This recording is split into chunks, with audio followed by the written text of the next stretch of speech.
Овие три жени се надеваат да го запрат владењето на председателот на Белорусија Александар Лукашенко на председателските избори закажани за 9 август. Светлана Циканускаја стана председателски кандидат откако незиниот сопруг, кој се кандидираше, беше уапсен. Марија Калесникова работеше на кампањата на друг кандидат кој исто така заврши зад решетки. И Вераника Цапкала, на чиј сопруг му беше оневозможено да се кандидира.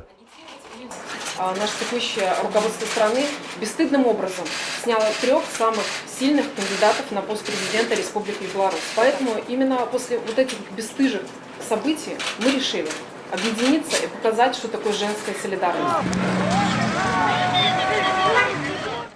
За Циганускаја ова е лична битка. Ова е драматичниот момент кога во мај незиниот сопруг, познат блогер, беше собран од улица. Тој се уште е во затвор под нејасни обвиненија.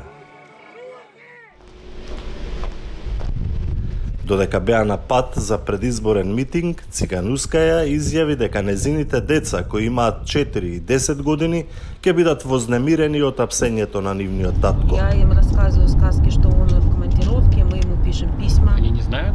Нет, они До не сих знают. пор? А? Неужели никто, недоброжелатели какие, не рассказали? А я их очень хорошо оберегаю от внешнего мира. Они дома с бабушкой, да, выходят на улицу гулять только под присмотром. Можно начать, там же есть ведущий. Утредента, Циканускаја ги испратила децата надвор од земјата поради стравот за нивната безбедност. Александар Лукашенко, кој е на власт во Белорусија 26 години, повторно е главен кандидат и на овие избори. До сега ниедни избори во Белорусија не беа оценети како слободни и фер, а неговите председателски противкандидати завршуваа во затвор.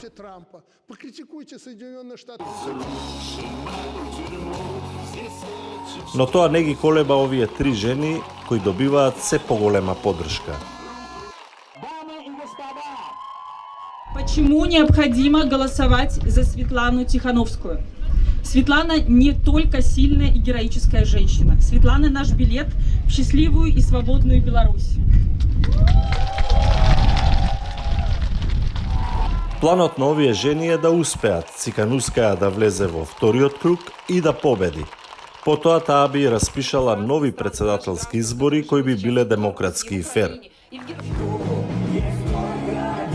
Дали е тоа реално, не се знае. На овој собир полицијата не реагираше, но стотици опозицијски активисти беа уапсени во изминатите недели, а се страхува дека ваквата практика на властите ќе продолжи.